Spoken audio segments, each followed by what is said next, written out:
Good morning, everyone, and welcome back to the second day of business skills training.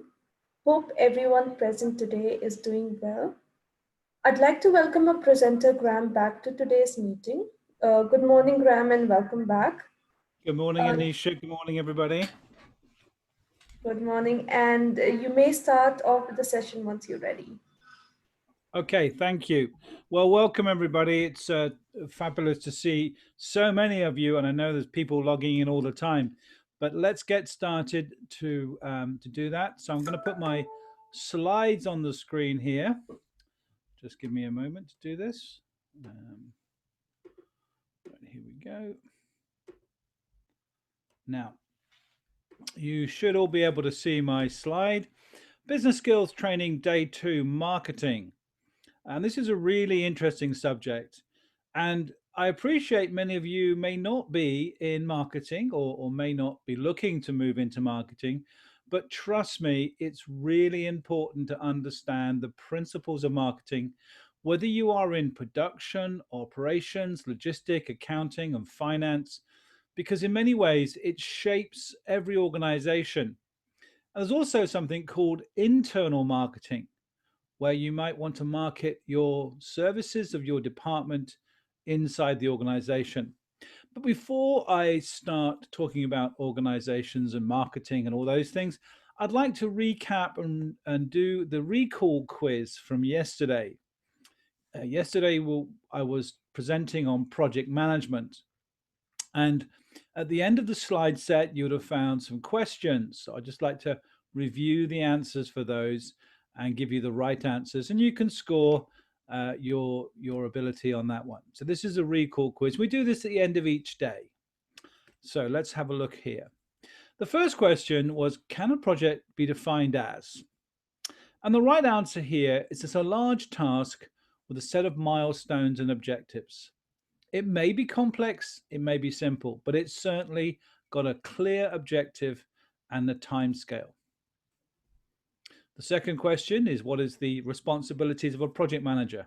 The project manager has one mission in life: to deliver the project on time, on budget, and to specification. That's it. It sounds so easy and so simple. It isn't always about the highest quality. It's not about coming under budget or making sure it's on time. Usually, one of those three will be a little bit out. Number three, a successful project needs which of the following? Well, it needs a good project coach, a mentor, or a senior manager who is supporting the project manager. Question number four, a baseline measures three things: scope, budget, and schedule. It's often called a work breakdown schedule or sometimes a baseline report, and it determines what is done by who and by when. Stakeholders is a phrase that is used a lot and I talked about yesterday. The definition, well, it's all of these. It's a senior executive, a member of the company who is perhaps in charge of another division, a team member within the project, or somebody benefiting from the project output. So, in the example yesterday, we're looking at HR software. A stakeholder could be the family of an employee. So, stakeholders is a very wide definition.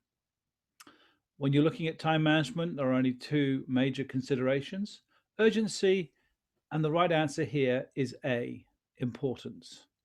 Whether something is important or whether something's urgent are the two things that concerns people when you're managing your time.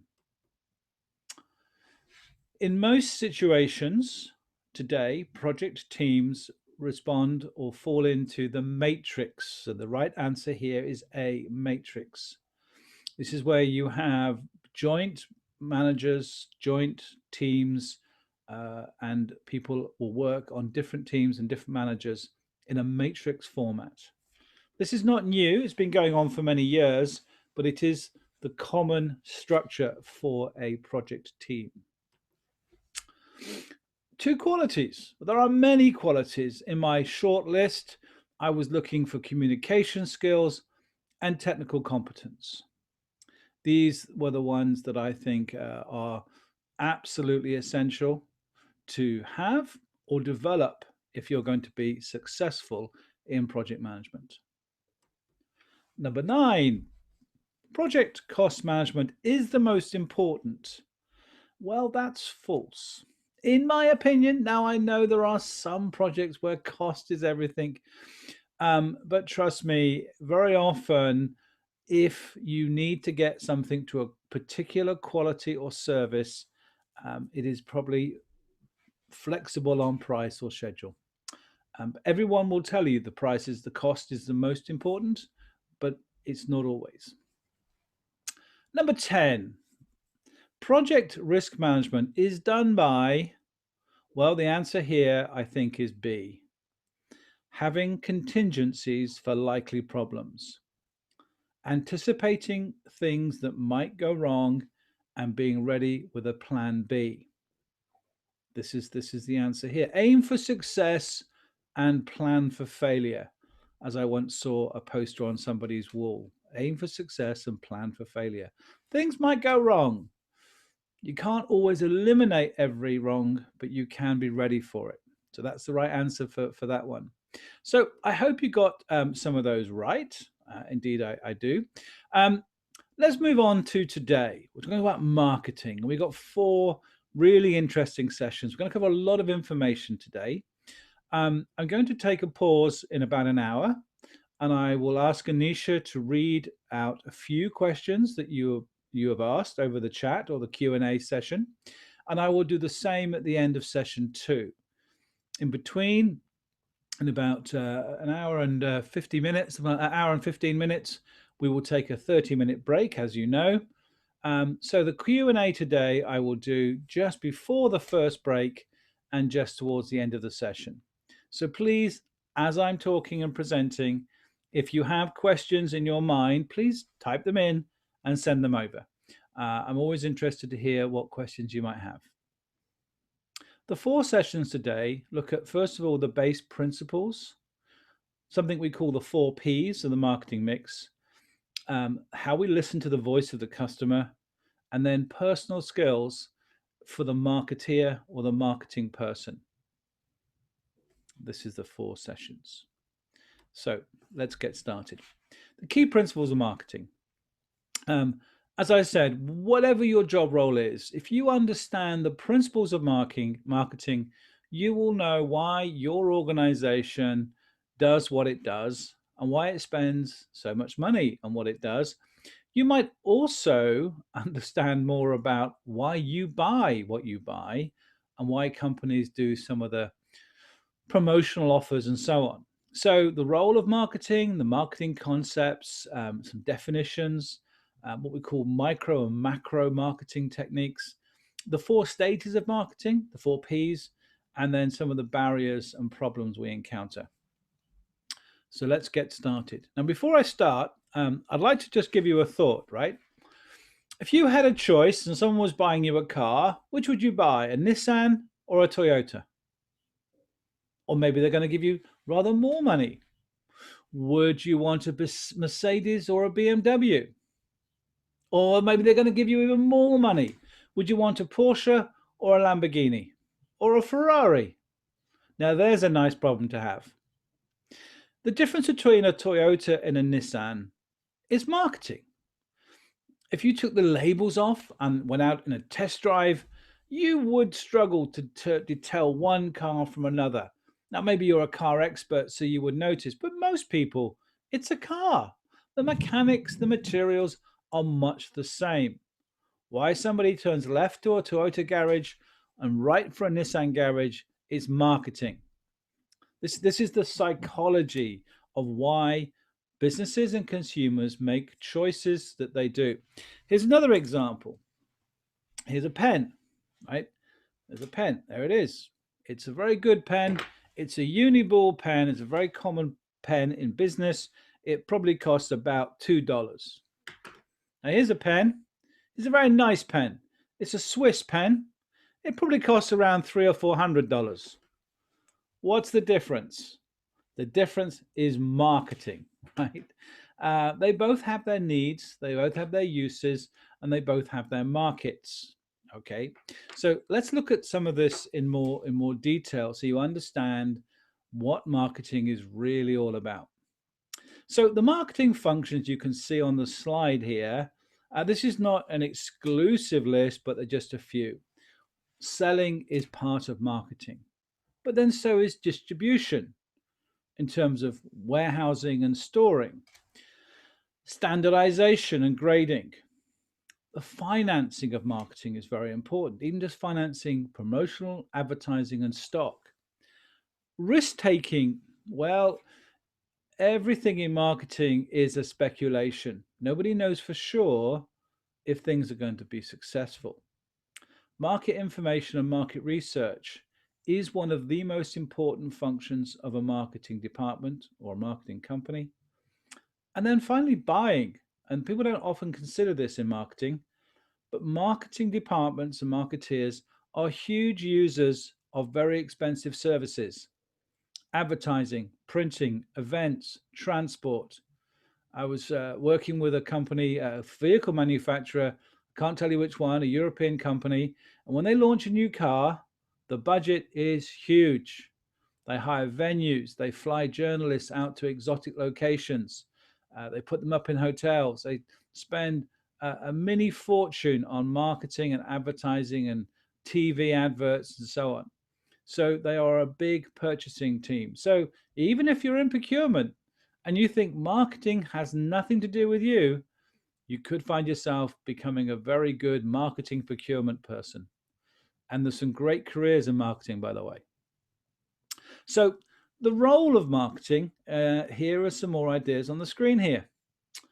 We've got to make sure we build products and services that people and businesses want to buy. And by the way, there are two classic markets. There's what we call B2B, business to business, and business to consumer. Now, some markets overlap and that they sell to both of them. So, for example, if I was a law firm, I would have my business clients and I would also have my consumer or personal clients. Pricing is very important. Promotion, getting people to know about your products and service, but also shaping the perception and brand, distribution, and of course, researching and understanding the trends and the dynamics of your business. Now, let's talk about a modern organization that is basically marketing led, not product led. And these are the two choices. If you have a product, like you're a manufacturer or an oil company, you've got a product and you go and find someone to buy it. Some companies set up as a marketing company. The most famous marketing company at the time of talking is probably Amazon, unless you're in China, in which case it's Alibaba. Okay, so Amazon is a big company that started in Jeff Bezos's garage selling books, literally in his garage. His plan was always to sell every possible product he could everywhere in the world at the best possible service at the best possible price. And that's the simple marketing promise that he delivered. It does mean, of course, distribution wise, he has to have warehouses and storage in every location in the world. We'll perhaps come back and look at some of Amazon's techniques a bit later on. Okay. We mentioned branding, and the brand is so important in marketing. And it's all about targeting particular customers to create an identity, um, and how somebody will feel using your services. So, for example, if you had that fancy law firm, you would have a nice big fancy office with expensive furniture and a big marble floor and a wonderful reception area and the finest coffee and tea from bone china teacups, because you need to create that feeling when your clients visit you. Same way as if you wanted to run a coffee shop downtown and you wanted it to be fun and friendly, you'd create that branding. What's the difference between a Starbucks and a Costa? Not much, apart from the way you feel in that establishment. And that's what marketing does. It creates a branding, it creates a perception, a feeling of esteem, or the way you feel when you're using that particular product or service and that brand. It's a very complicated thing, and many experts um, claim to understand branding, but very few do. Let me give you a simple example. I'm using cars and computers during the session today because most people understand those and are familiar with them. When Toyota decided to launch a premium brand or a premium range of cars at a higher quality, they decided to give it the name of Lexus. Now, not every consumer understands that Lexus is actually essentially a Toyota. VAG have Audi cars, they have Seat, they have Volkswagen, and they have Skoda. And each one targets a very specifically different customer group with a different set of needs and, if you like, aspirations for the product. If you bought some perfume or some cologne, the product materials will cost you about, or be about 7% of the cost. 93% of it will go in promotion, distribution, and yes, branding. It starts with a logo and it goes right the way through everything. So we come back to that later. Now, did I miss a slide here? Let me just make sure. No, I didn't. That's perfect. One of the most important things to understand in marketing is the idea of mass, broad, and niche markets. So what you need to understand is that there is certain products that everyone in the world can buy, and you have a mass market. Let's take Coca-Cola. It's a mass market. All right. You then have a broad market, which could appeal to certain sectors of people or businesses. Possibly a smaller market, but has more specific. So let's go with the Coca-Cola or the Coke analogy. We then have things like Coke Zero or Diet Coke. I can't remember the names, something like that. Interestingly, when they brought out Diet Coke, they did the research and they found that Diet Coke was bought predominantly by females, by women. Men didn't want to buy a drink called Diet Coke. So they brought out a brand, I think it was called Pepsi Max or Pepsi Light, and Coke Zero. So it sort of fitted the perception that men wanted to have. Then you have niche markets. The Coca-Cola organization has things like Dr. Pepper's. It has Sprite. It has different types of fruit type based drinks. It even has something called Smart Water. And many people don't realize that's actually manufactured by Coca-Cola. So these are very niche markets, maybe like an energy drink for sports people, or maybe a taste that is rather unusual. Dr. Pepper's, I believe, is targeted more at younger people who have different taste buds. So the way you find a new market is by dividing down an existing market into small niches. The cameras, the webcams that sit on the top of people's helmets, or the ones you use when you're cycling or doing something adventurous. It's a webcam, but it's a very niche market. So this is the idea of mass, broad, and niche market. And as I said, if you have any questions on this, please send them in the Q&A, and I'll be delighted to explain anything about this. Just because something is only designed for a small number of people doesn't mean to say it isn't profitable and it isn't worth producing. Now, let's step back a moment and think of these 8 key principles in marketing. Customers have needs, they have wants, and they have demands. The more we understand about our customers' needs, wants, and demands, the better we can serve them.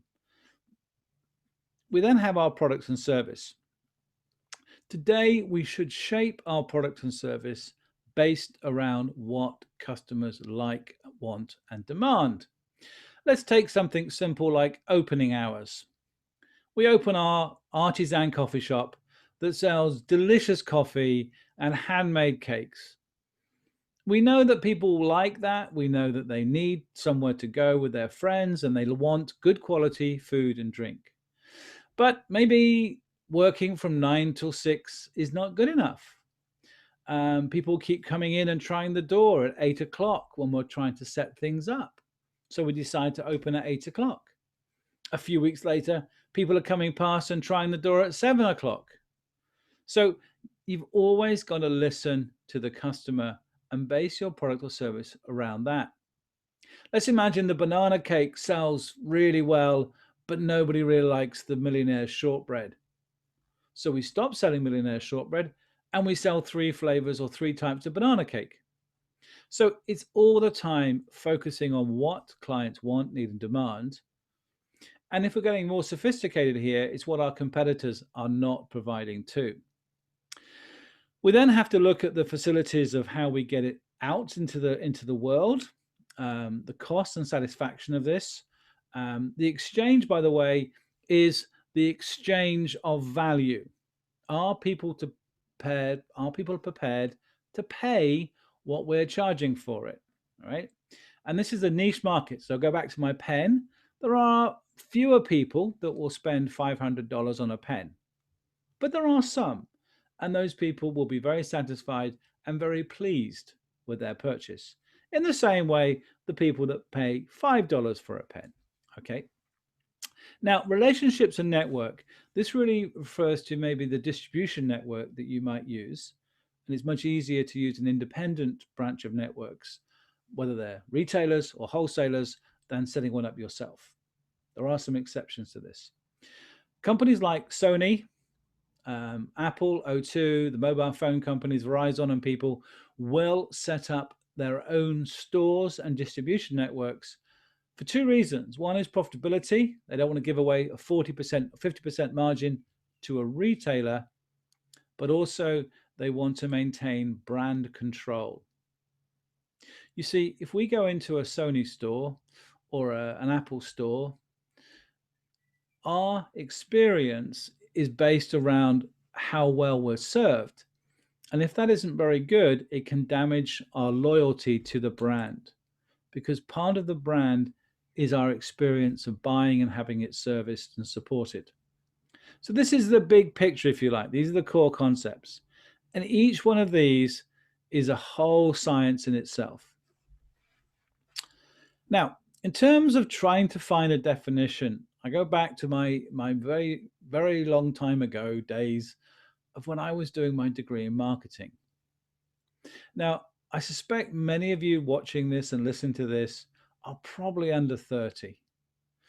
And you can't quite remember a world without the internet, without mobile or smartphones, without YouTube or Facebook. But when I started my marketing career, we had none of those things. We would send out, the company I worked for the early days, 100,000 letters a month, direct mail shots. We would have to do events. We'd have to do a lot of advertising. But the definition of marketing is the same today as it was then. It's the process of interesting potential customers and clients in your products and services. The key word is process. It involves researching, promoting, selling, and distributing your products and services.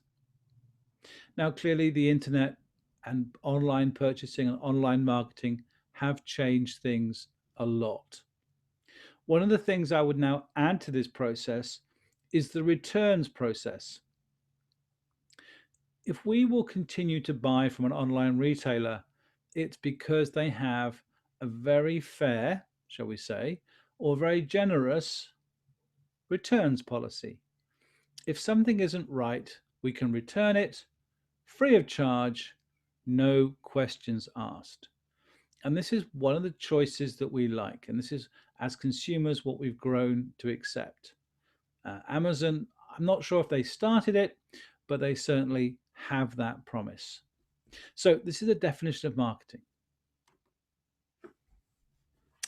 Let's look now at these terms of micro and macro marketing. And it links in a way with the idea of niche and broad and mass marketing. So macro environments are the big picture elements, sometimes called PESTLE, political, environmental, sociological, and so on. So the demographics, let's go around and explain some of these. Demographic is the, if it was a population, it would be what the percentages of different age groups are. For example, in Saudi Arabia, you have a very high percentage of people under 30. In Italy, for example, have a higher percentage of people over 65. This demographic will lead to market opportunities in some cases and less market opportunity in others. Economic, is there market? Let's call it market. Could be a country, could be a region. Is it prosperous? Does it have a high disposable income? Is it in growth mode or contraction mode? This is one of the questions now that marketeers are scratching their heads about after COVID-19. Is it going to be a V, ping? Is it going to be a U? Or are you going to be very depressing and say it's an L, right? We don't know quite how the economy will respond when we can go back and start spending money properly, as it were. So the economic impact has not yet been assessed. In America, the success of America in the last 20 or 30 years has been because of their high disposable income. When they paid their rent and their food and their other core expenses, they have money in their pocket to spend. The same is true, of course, of people like Korea, China, and the Middle East. So economic, but we're going to drill this down in just a moment. Cultural. Are there elements of the cultural aspect of a country or a region or a people, which is important? The political and legal considerations are also an important one, because clearly we need to have a safe and law-abiding country that we are able to sell our products and services in. Let's choose something controversial for a moment. Smoking. Now, smoking companies have spent billions of pounds over the years promoting their products. The legal changes and the political climate in most countries now, certainly most sensible countries, are to try and stop people from smoking. So that's a big impact for those companies. Technological impact, and then natural, let's call it environmental concerns, or the environmental elements of that market. Now, a market could be a town, a city, a country, could be any of these. So we could be looking at marketing in Dubai, for example, and these considerations could kick in. Let's take that as an example. Well, technologically, we could say in Dubai, maybe we have good internet, we have a younger population who really understand technology. This could be a good market if we're doing marketing some kind of app or platform SaaS service. When we come inside the circle, we then break this down into more specific areas. So customer types and profiles, the public access and the public utilities that they would use, intermediaries, that's distributors or retailers, the availability of suppliers to support our product or service, the company itself, and of course, competitors. Much of marketing is shaped by what your competitors are doing or not doing. So many companies will be successful, and then other competitors come in and copy their approach. This is fine. It's not illegal as long as you don't try and steal their ideas. And by the way, there are many lawsuits going on and have been going on for years between people like Sony and Philips and Apple and Samsung and LG, who all claim to have advantages in their screen technology, and they're all saying, well, you stole my ideas and so on. Clearly, it would be difficult to argue that Apple didn't invent the icon-based style of computing, the user interface, the GUI, as it were, which then Microsoft, shall we say, based Windows on. So this is the idea that you should keep your friends close, but your competitors closer. All good marketing is about keeping one eye on the customer and one eye on your competitors, and the third eye, if you have one, on the big market that you're involved in. Okay, so that's give you an idea there. Now, the famous 4 Ps. Now, 4Ps now apparently are 7Ps. They keep adding to them: product, price, promotion, and place. And I want to just take a moment to explain all of these. Now, the product is basically the core product, but it goes beyond that. It's the functions and features within the product. It's the way it's packaged and branded and presented. It's also about the services that go around that, particularly support services and additional functionality. All right. The price is a hugely controversial area. Um, Cost, discounts, and margin. We are very well trained as consumers to respond to price promotion. If somebody sent you an email offering you something that you liked or wanted to buy at 50% off, you would probably think about buying it. And it's all about margin. And I'll explain some of the dynamics of that in just a moment.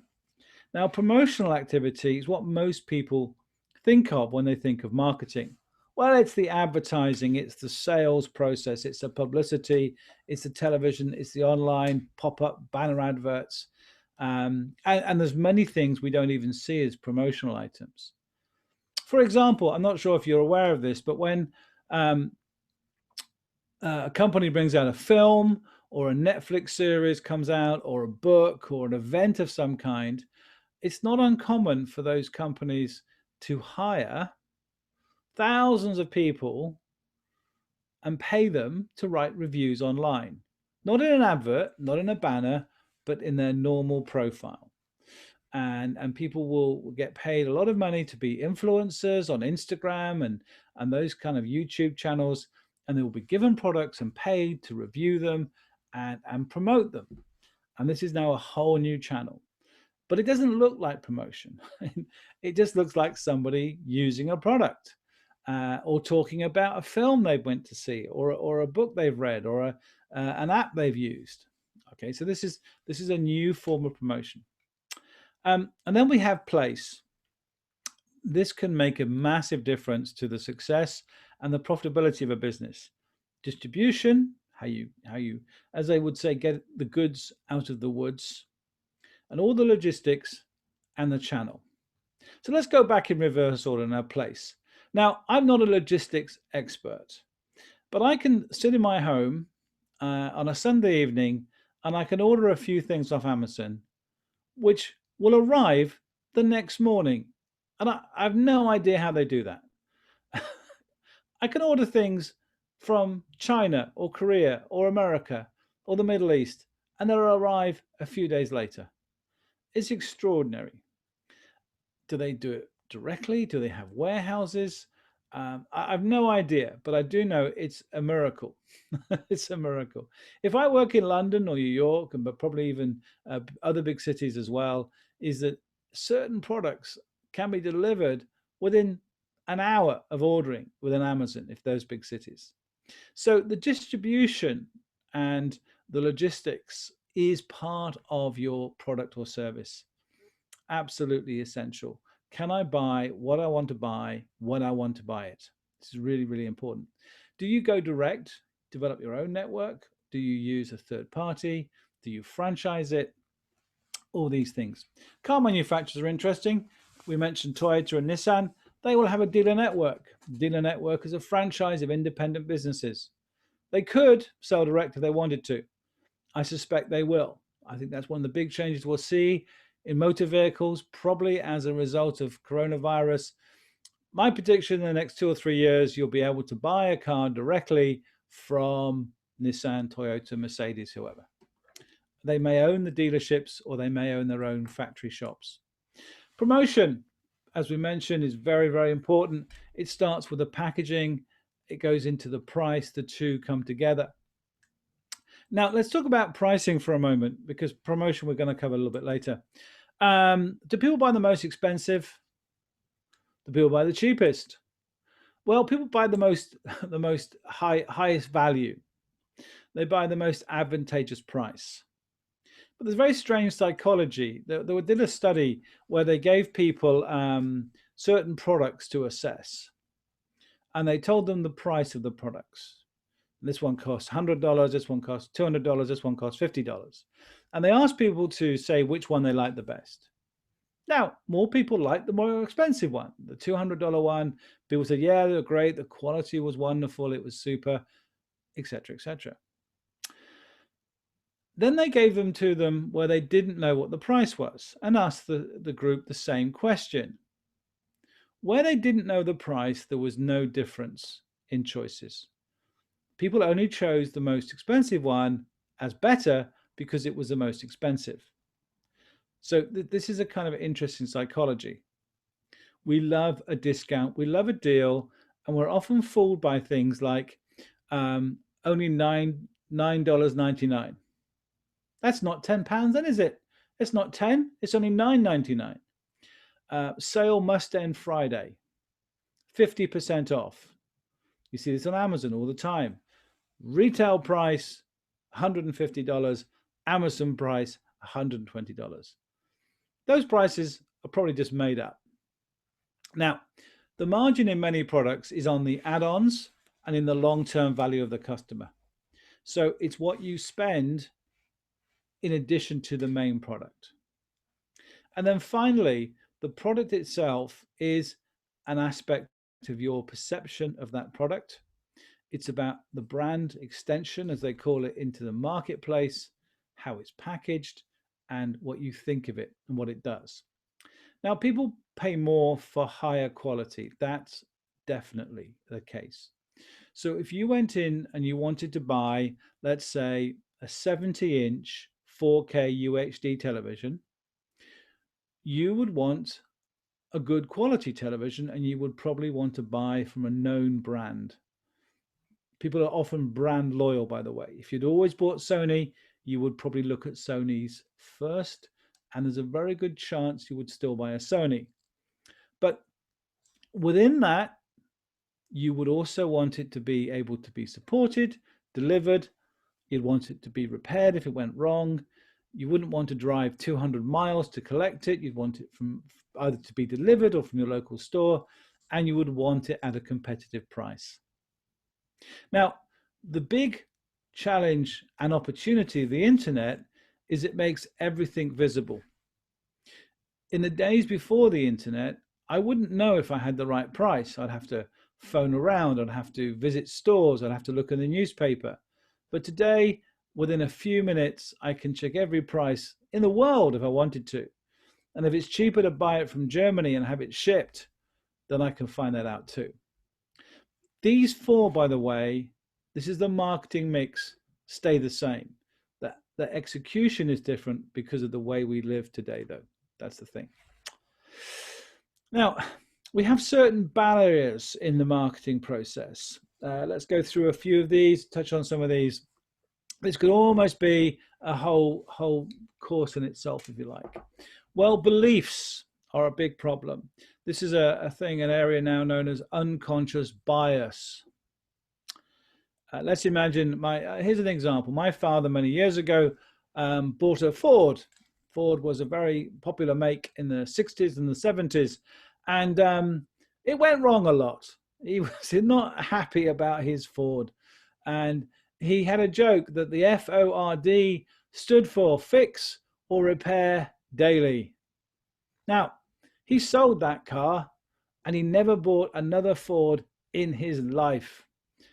I bought a Ford once, and every time I met him, he said, if you still got that Ford, it's going to go wrong on you, you know.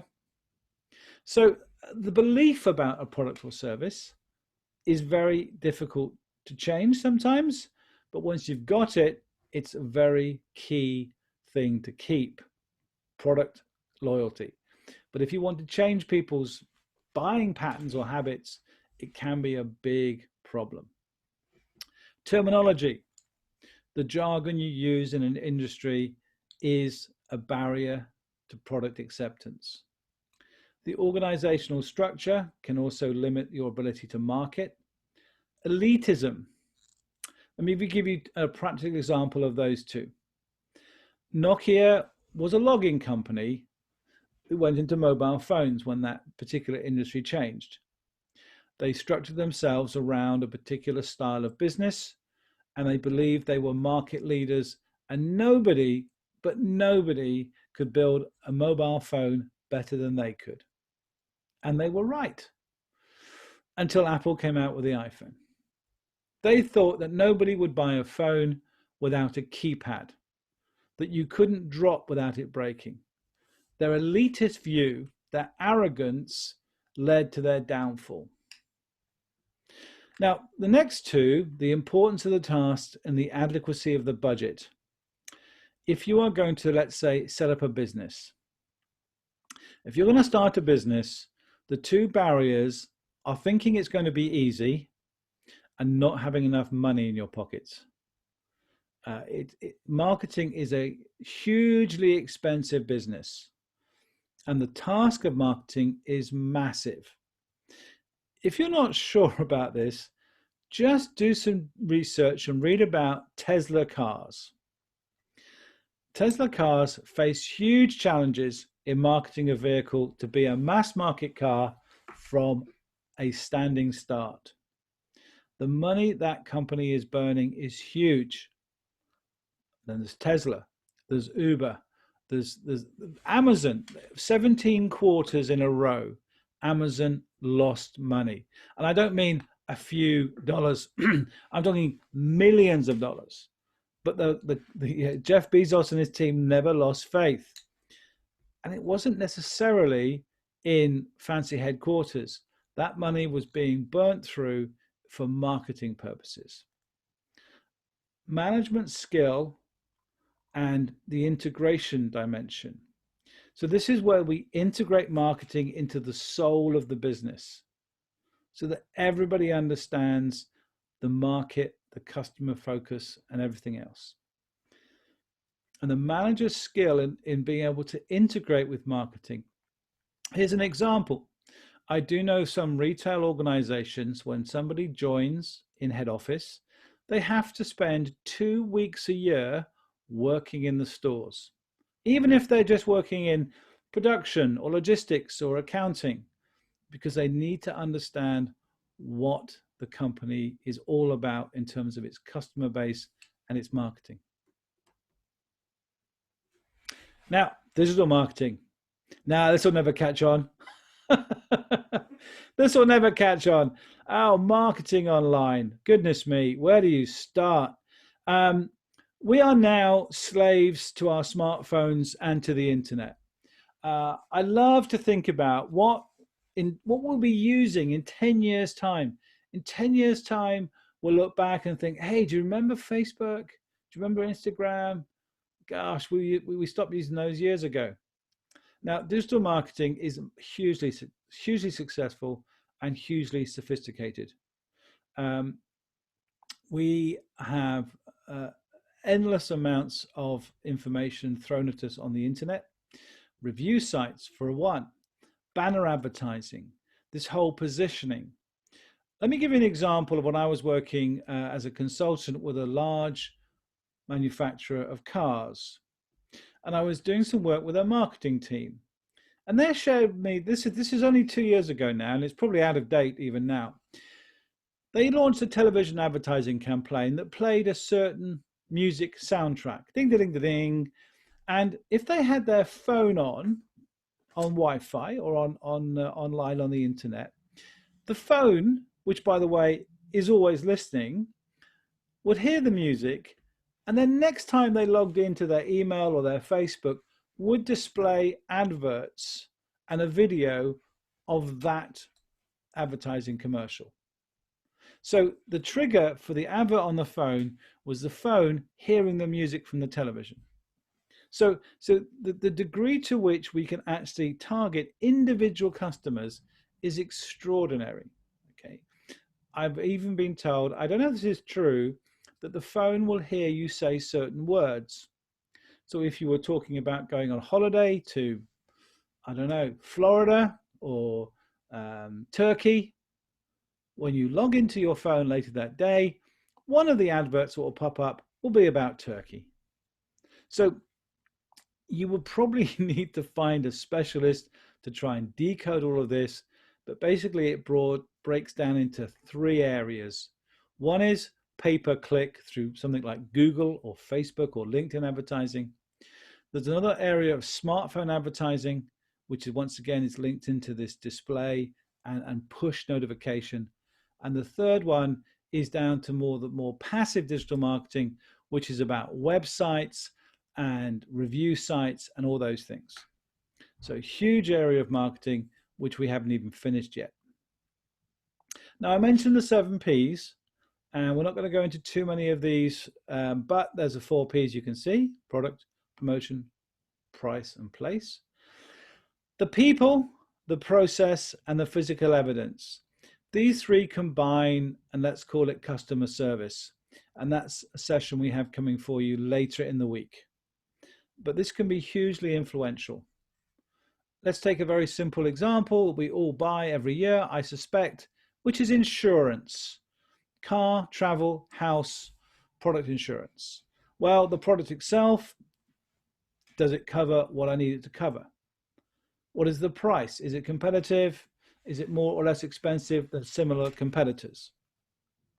The place, is it easy to buy? Can I do it online without speaking to anybody? Do I have to phone up? How is it promoted? How do I get to hear about the insurance companies that have the best deals? Do they send me letters? Do they send me emails? Do they put banners online or television commercials? But then, as I begin to think about buying my car insurance, well, are the people on the phone or the people in the brokerage friendly, helpful, and knowledgeable? Is it easy? Is the process convenient? Is it quick? Is it simple? And the physical evidence is, can I see things which reassure me as a customer? Does a website look trustworthy? Is the information they send me by email or in the post look good? These kind of things are important. Physical evidence is also about the building and the premises. So if you went to, let's say, buy insurance at a broker's and you went into an office block, if the office was tatty and dirty in a bad part of town, right, that may not impress you that much. So this is a physical evidence. So these 3 are really about the customer service. And if you think about companies that you buy their products and service from and like, well, my chances are those 3 are pretty good. And this, by the way, we'll talk about this later in the week, is one of the ways Amazon have taken over the world, is because their processes, their people, and their physical evidence has been very good. So the 8th P is the physical evidence we mentioned. So let's look at how we apply these 7 Ps. And in a moment, as I said, I'm going to take a few questions in about 10 minutes, 11 minutes time. So how we apply these. Let's look at these in slightly more detail. And we're also going to cover very, very important concepts such as the product life cycle and also the user adoption cycle. Now, if you're going to launch a new product, a business, a service, something that is new, we've got to identify a gap in the market. We have to price it and market it effectively in comparison to our competitors. It's got to be for the right audience. We need a way of getting to that audience, and we have to constantly review the result. On course, off course, on course, off course. Apparently someone told me that McDonald's, the big restaurant chain, have a big kind of operation center similar to a sort of NASA control with all these screens, and they can tell at 1 minute past 10 which stores in any country have sold more breakfasts or less breakfasts or more milkshakes or not enough milkshakes. So they're constantly reviewing, and if the milkshake sales go down in one location, the next day they advertise more online, they send out emails, they put posters outside schools to get the sales back up. It's literally a minute by minute activity, particularly with digital marketing. I can turn adverts on for an hour and I can turn them off for an hour. I can turn them on when the football pauses for half time and turn them down again when it doesn't, because I know people might be reaching for their phone and searching online. So the most important thing in this 5 steps is the first one. You have to identify a gap in the market, no matter how small. Running shoes, leisure shoes, sports shoes are a massive market. The Nike, Adidas, ASICS, all of these things. And they tend to bring out so many different models all the time. And each one is designed for a slightly different need, a slightly different user, a different color, a different application, a different style. And they're often just responding to the fact that the competitors are bringing out different types of shoes, but also they know their customers are stimulated by new. And every year we have to go and buy the latest and the greatest new design of shoe. But always think about, where is the gap in a market? Where is somebody not doing something? Now, when we bring out a new product or service, if you can see this graph, sales initially are quite low. And this is often because the price will be high. As the market matures, and this is time, by the way, along the bottom, and sales and success along the side. Now, the timeline could be, let's say, anywhere between 3 weeks to 3 years. So let me take an example of a Samsung mobile phone. I don't know what number we're up to now. I've got a Samsung Note 9. They're probably up to 12 or something. But let's imagine we bring out a new Samsung 15. And it's got a better camera and it's got something else about it which is better than the old one. It's going to be more expensive. So fewer people will buy it initially. And then a few more and a few more. And to the point where nobody is buying a Samsung 13 or 14, they're all buying the Samsung 15. But then the sales begin to drop off. And this is known as a product life cycle. The people at the front are known as early adopters. Right? Early adopters. They're the people that if you bought, like, for example, the first smartphone, the first iPhone that came out, very few people did. It was a slow transition. Then a lot more people did. You get what's called the early majority, the late majority, and then it drops off. Okay, so this is the product life cycle. Now it varies on different products. A car might have a life cycle of maybe 3 to 10 years. But car manufacturers trick you, because what they do is every 3 to 6 months, they bring out a slightly different version. It might have a special edition trim or new wheels or an upgraded radio or air conditioning. And so it kind of keeps it kicking up into the circle. But eventually the product will need to be discontinued and the new one appear. So, and then they often use the phrase, the all new. Now, why the car looks similar to the last one, but everything is new in it, that's another story. But this is what happens with product life cycles. A mobile phone could be 3 months. A laptop could be 3 months. A pair of running shoes could be, a month. So literally they bring out enough. This is very true of fashion retailing, by the way. If a manufacturer brings out a nice jacket, all right, it may only have a shelf life of this whole cycle of a few weeks. And then it declines. You can't buy anywhere else. They bring out a new one.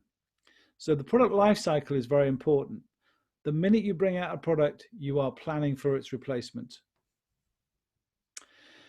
The channel you use to get your goods out of the woods is very important. You can see in the middle here, the retail and the wholesale chain. Do we go direct, like on the left-hand side? Or do we use agents, brokers, distributors, and franchises maybe? Now, as you can imagine, it doesn't take a lot of science to work out that on the left-hand side with a direct channel, the manufacturer or producer keeps a lot more of the sales value than the person at the end who is giving a percentage to every link in the chain. But there's another problem too. The retail and wholesale channel, apart from taking anywhere between 10 to 50% of the sales value, also own the relationship with the customer. So they could cross-sell a different product. The relationship, the customer is loyal to them, not to you. Let's imagine you're an airline. Yeah, you could be a British Airways, on Etihad, or an Emirates, and you go through a travel agent. Well, the customer phones the travel agent or goes to visit the travel agent and say, I need a flight. And the travel agent says, well, there's three companies you could use: Emirates, Etihad, Lufthansa, or KLM maybe. And they talk about the pros and cons and they say, okay, KLM it is. And they go through that one. 6 months later, you need another flight. You go back and you say, I like the KLM flight. And they say, no, we get a much better deal now from Emirates. And they sell the Emirates flight. So the producer loses control of the customer and the promotional ability. So, and this is particularly true of airlines in the last few years, and hotels as well, is they want you to go direct to their website and book directly with them. It saves them 10 to 13% in agent fees, but more importantly, they win you as a customer. And when they come to sell or have market value appraised, the goodwill and loyalty of a customer has a financial value. So this is really important. That's why companies like Nike or Amazon, or Alibaba are so valued, because they know that customers have a loyalty to these businesses. So this is why I think in the motor industry, the car distribution business, which is much more like the model on the right with the agent channel, we're going to see a big shift to the model on the left. Okay, a few more things. Pricing strategies. Now, this is a hugely complex area. The most important thing to remember that price is a psychological factor, and we are always operating in a competitive environment. So let's look at these key points in the blue circles here. Price is always set in relation to your competitor. Even in a market stall and someone is selling oranges, what is the other person selling? In a garage, what's the garage 2 miles or 5 kilometers away selling petrol for? Sometimes you'll see on a big expressway or a motorway, the petrol will be 30% more, the gas will be 30% more than in a local town. That's because there are fewer garages and you need it more and you'll pay more for it. A glass of Coke in an expensive hotel will be 4 times the price of your local supermarket. So you've got to know where your market is, what people will pay for it. Phrase I don't like is called mind hacked. I don't know what a mind hack is, but you have to base your price on psychology. So if something is too cheap, people will think it's not very good. If people think it's expensive, well, maybe they want to spend a lot of money and they believe it to be very good. If I was giving my friend a present for his retirement, an expensive pen would be fantastic. If I gave him a $5 pen, it's not going to say the same.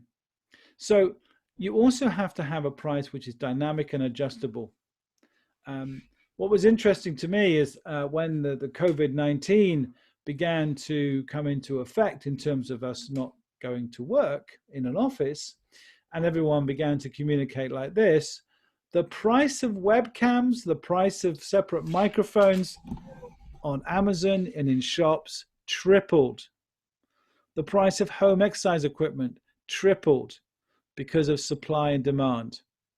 So there's 2 things I want you to think about when it comes to price, and we're going to pause for questions.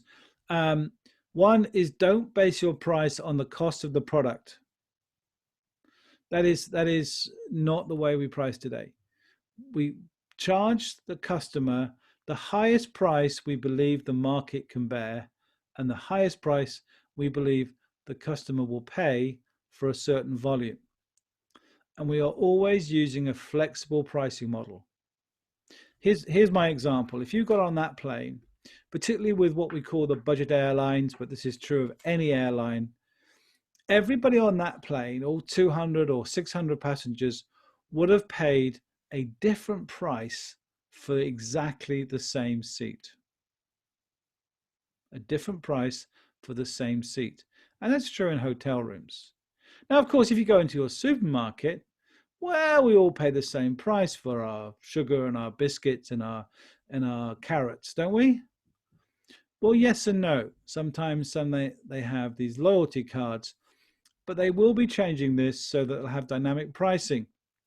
If you go shopping, let's say late in the evening, it might be cheaper. If you go shopping on a busy weekday morning, it may cost you more.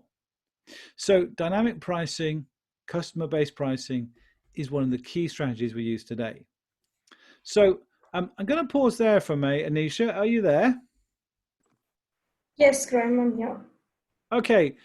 Do we have any interesting questions coming through from this first session? Yeah, we actually received a lot of responses. I have close to 91 responses, but I'll only pick out a few of them. Okay, great, great. Yeah, Let's try and get a few that sort of maybe there's a similar theme, but let's see what people would like to ask questions about. sure. So the first question is from Hussein, and he wants to know, is it better to market your startup business to a specific group of people, or should you target the entire group? No, no, no. Very good question. I get asked this a lot. When you start a business, you need to try and target your market as tightly and as closely as you can.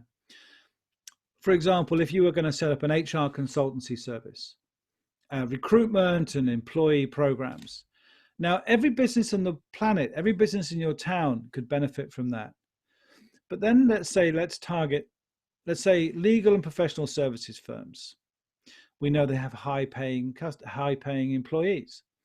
And we target within a particular location, let's say 30 kilometers of your house, of a certain size. So we say law and professional service firms like accountants with more than 100 employees within a 30-kilometer radius, who are in this profession. And maybe that's where your background is in that market. So yes, definitely try and limit your focus, because that way you will appear more applicable to that client, and it will be able to focus your market. This, by the way, is exactly what Google advertising does.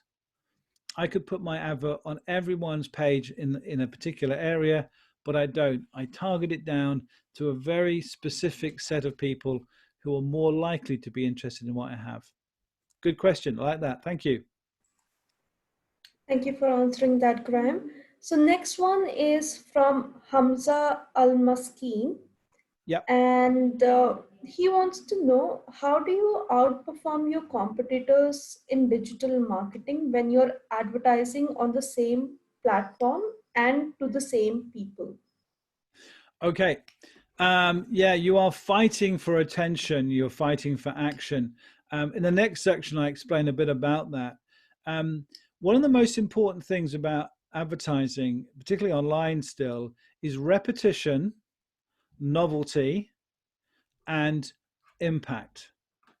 So you've got to try and create a slightly different advert. You've got to try and get in there first, and you've got to try and get their attention in some way that makes them go, oh, what's that? We become blind to adverts. We just don't see them anymore, and they track people's eyes on a computer screen. So having a variety of different things, maybe the video, maybe the pop-up banner, or the little advert that appears when we look at something, is important. But I did read somewhere that it's about the seventh or eighth time of seeing an advert or a banner, we are more likely to click on it. And I do remember this recently when I saw something the first few times, and then a few days later I found myself clicking on it. But if you are doing online advertising, the companies that were taking your money, like Bing or Yahoo or Facebook or Google, will have experts that will advise you on this. Um, Unfortunately, they're probably advising your competitors too, but do take their advice and do ask for assistance and help. It's a very complex area, and you can very quickly spend money and not get many results. But becoming an expert in it is definitely going to add you value in your career, even just like in any job role. Understanding how that works, definitely. Good question. I'm sorry I can't take more time on that, but it's about attention to detail on that one. Thank you for answering that, Graham. Shall I give you another question? Yes, please. Let's have another couple of questions. Sure. Yes. Right. So this one is from Abdullah Al Kamal. And the question is, does pricing a product high make the consumer believe that the product is more reliable and hence increase the sale of this product? Okay. Two questions there. Does it make the consumer think it's is more advantageous and a better product, and does it increase sales? Um, yes to the first one, possibly yes to the second one. Let me give you an example. Many years ago, and I was working with a marketing agency, we had an example come in of a hotel that contacted us in London, and they had problems filling their hotel rooms. Their sales were terrible. They had like 40% occupancy. They had a nice color brochure, and they were just not too far off Marble Arch, very good location, but they just for some reason couldn't get customers. So they contacted us, and we went along, and we sent our specialists down. They made a new brochure, and they told the hotel to double their price. And the hotel manager said, "Are you crazy? We can't even sell our rooms at the price we have now. If we double our price, we won't get anyone staying." And they said, "Trust us, double the price." They doubled the price, they doubled the occupancy. And the reason is very simple. If you are sitting in New York or Dubai or Riyadh or somewhere and Doha, and you think, I'm going to go to London, and you go online or you look at this hotel room, and every other hotel is like $150, £150, and there's one there for £75. Your first thought is it's not going to be very good. So it will put you off if it's too cheap, and it will make it more quality appreciation, if you like. You will believe it to be better because of the price. If you want to increase sales, the trick is this: you bring something out at a high price, and then to stimulate sales, you do special offers for a short period and then put the price back up. Furniture retailers, and one of the people that do this a lot, I see, and there's a big fancy piece of furniture, and it was $999, and now it's only $699, but the sale must end Tuesday, right? So these kind of things. Now there are some exceptions where you have well-priced products that are higher or slightly higher than others, but the quality therefore is seen as very good. So broadly speaking, don't make anything too cheap because people will think it's not very good. Yeah.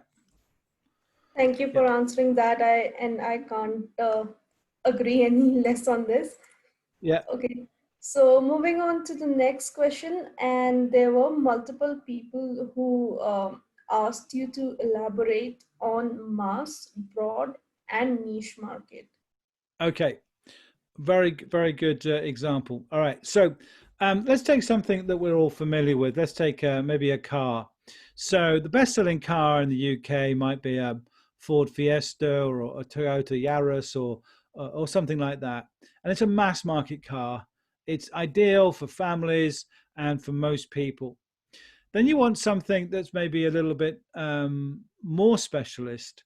So you want to have a two-door hatchback coupe, which has got alloy wheels and a stripe down the side, and it's got a little bucket seat in there. And that's for a broad number of people, perhaps a little bit younger, who don't have families, that don't need a boot. And that's still a big market, okay? But then maybe you bring out a car which is, let's say, a hot hatchback. and it's really fast and it's zooped up and it's bright yellow and the insurance is a fortune and it'll go 0 to 60 in 4 seconds, and it's noisy and it's uncomfortable to drive because the suspension is so hard, and very few people are going to buy it, but somebody will. So it's a niche market. All right. So and then if you look at manufacturers, Nissan, Ford, Chevrolet are mass market manufacturers. Companies like Fiat or Citroen are broad. They don't sell as much volume as those companies. And then you have organizations or companies such as Ferrari or Porsche or Aston Martin, who are very, very niche. Many years ago, Aston Martin brought out a new model, and they had a production value of 250 cars for the year. And they made a list of the 250 people they thought they would buy that car. And they went around the world and visited them and just took orders, because it was such a small niche market that they were thought of that. So this is the idea of as well of any kind of marketing, whether it's a restaurant or a hotel. Hotels are interesting because they have different types of room for different markets. So let's call it the economy room, even in a fancy hotel. So you go and stay at the Ritz-Carlton, great hotel chain, and it's going to cost you $200 just for an ordinary room. But then you want a deluxe room. Now, that's $400. There'll be slightly fewer people that want to pay $400. If you're just staying on a short trip or a business trip, you don't need something luxurious. But maybe then you need something more luxurious for a special occasion or a honeymoon. So you want the royal suite at $1,500. Okay, so even within the same product, which is the hotel or an airline or a fashion store, you can spend increasing amounts of money, but at every stage it becomes more specialist with fewer customers. Here's one. A friend of mine turned up with a mobile phone the other day, and he said, "Hey, look at my phone." And I said, "Well, it's huge. What do you want a big phone like that for?" He said, "Yeah, but it's waterproof and it's got a 5-day battery life." So I said, "Why do you want a waterproof phone?" Thinking, is he going to use it in the bathroom? No, he's going on holiday scuba diving, right? And so he wanted a phone with a long battery life because he may not be able to, charge it up while he's hiking away, and he wants to be able to use it while he's scuba diving or snorkeling or whatever it is. So it's a very niche market, having a phone you can use underwater for an hour. So this is hopefully that helps. The skill is to take one product and develop it into those different niches, or find a niche market that isn't being met. And this could be a very simple one. Let's imagine we're going to start a coffee shop. And this is a very fancy coffee shop with the most beautiful coffee and the most delicious cakes. So we find a part of the town, we find a street where there isn't a shop like that. Maybe outside a nice big office block would be great. And there we put it there because there's a gap, literally a gap in the market, that for people who want to buy delicious drinks and fabulous snacks. And we pop it there and we make it really nice and great service and friendly people, and we fill that gap in the market. In the UK, you may have seen there's a big chain called Pret a Manger, and I met the chief executive a few years ago at a conference, and we were chatting away. I really love their business; it's fantastic.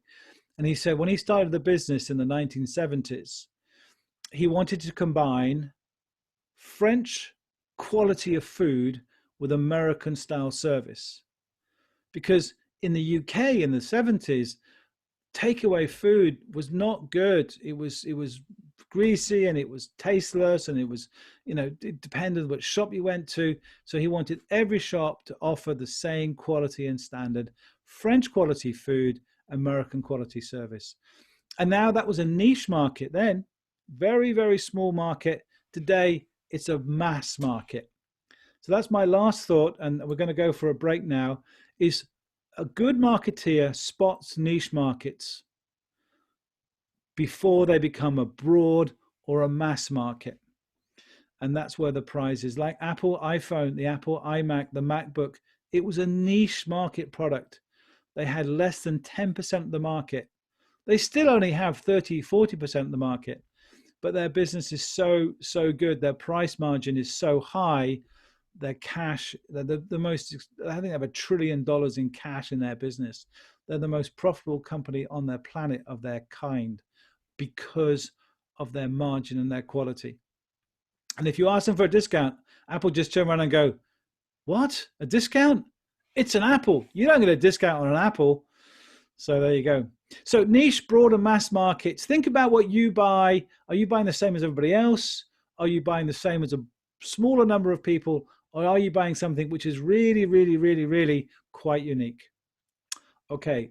So I make it time for a break now, Anisha. Is that right? That is correct. Yeah. Okay, good. Actually, I just spotted one question here before we go. It says, how does a company like Tesla not spend a single dollar on marketing? Tesla spends millions and billions of dollars on marketing. They have stores all around the world. They're advertising, their production values. They use their chief executive as one of their best forms of promotion, by the way. If he sneezes, he's on the front page. So, yeah, I think Tesla is a master at promotion. Elon Musk is very good.